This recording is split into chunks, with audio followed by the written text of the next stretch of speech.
Hi, for those of you that don't know, I'm Michael Lopez, and this is my final for the project that you are currently starting. So, you can kind of tell when you take my final and my actual render that the shadows on this one here on the right, the final, are much deeper than these ones here.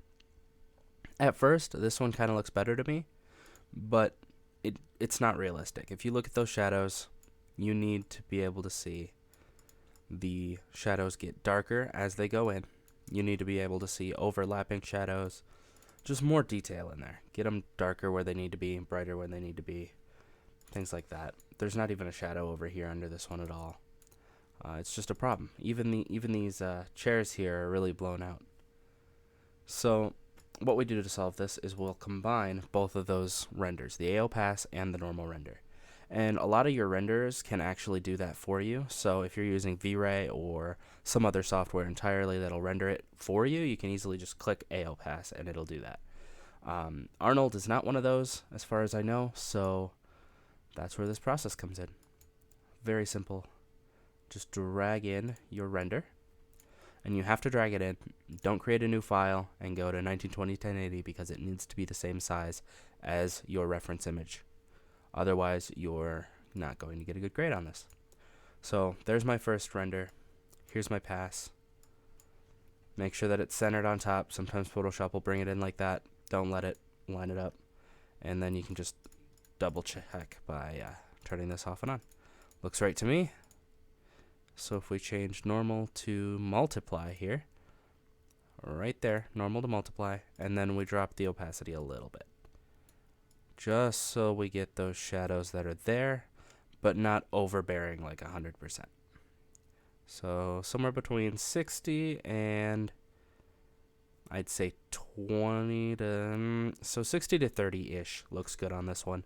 I like the deeper shadows, so I'm just going to bump it up to like 50. And that's pretty much it for that step. That's all you got to do once you have your renders out. Now to get those renders is the little bit more complex part. So here's my piece, if I can zoom out of there. Alright, so I'm actually going to start off by getting rid of these extra wall bouncing lights.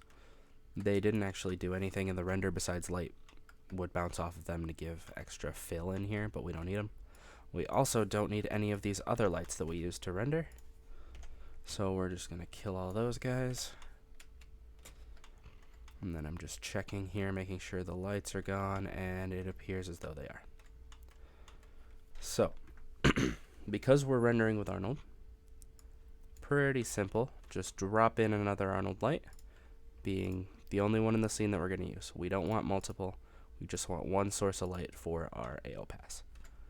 So dropping that guy in, and it doesn't matter where at all. We can change this light type under this shade option, change it from quad to sky dome. What sky dome does is it basically takes half of an HDRI. So if you know what an HDRI does, is it makes this huge sphere around your world, kind of like, just let me drop one in, for example. Huge sphere around your world.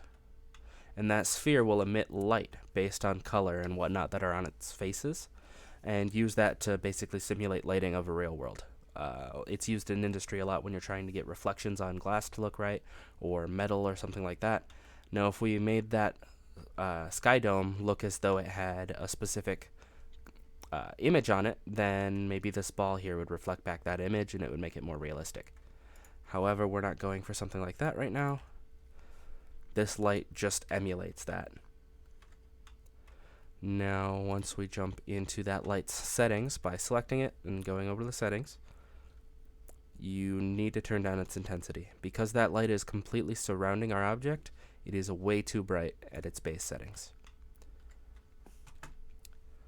Samples are fine. We need it to cast shadows or this whole process is useless. And that seems good.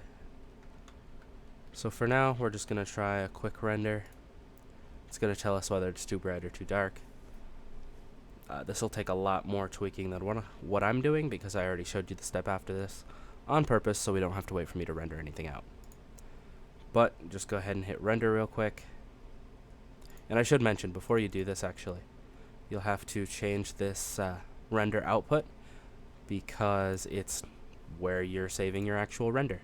So to make sure that none of these things save into your previous scene, you want to File, Save As, and then AO. And drop it down on the desktop because that's where I put everything. And now we have two max files. This new one that's labeled AO is the one that's empty, and this one right here is the one that still has all the lights, all the bouncing walls, everything there. We don't need to worry about it anymore. Now we can change whatever we want and nothing will be a problem. So that light's there. We're gonna try a quick test render.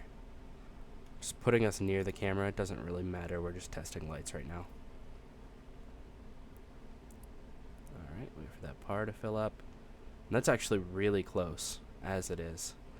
It'll all change based on how big you made things. So in Max, we're often taught that size doesn't really matter as long as everything's proportional. With lighting is the only exception. Lighting and rendering your sizes do tend to matter. So based on how huge your scene is, if you just scaled everything up or down or whatever, your lights will affect things differently. But for now, that looked fine, so I'd be ready to render that out. Now, you would not just save it right there. You're going to want to hit M for material.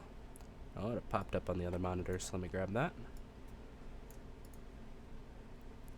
Let's take this material here. It's already an Arnold material. If it's not, you'll just hit this button here. It might say something else, but it's right there in that position always. You're going to want to go under the Arnold tab, hit Surface, then Standard Surface. Alright, so since it's an Arnold material, we're going to turn the base color up all the way so that it's not mixed with black at all. It's not like taking down your color. That's pretty dumb. 100% white is what we want. We're going to also go down here, ignore that one that I just touched, specular. So under the specular options, we're going to bump up the roughness so that it's not shiny, and then select everything. Make sure that material is still there, and that's the one selected, and then hit assign to all, or assign to selection. And here we go. Everything is white as we wanted it to be. So now you just need to render it out with the same camera and everything, and you'll get that same pass that we had before. Yeah, that's pretty much it.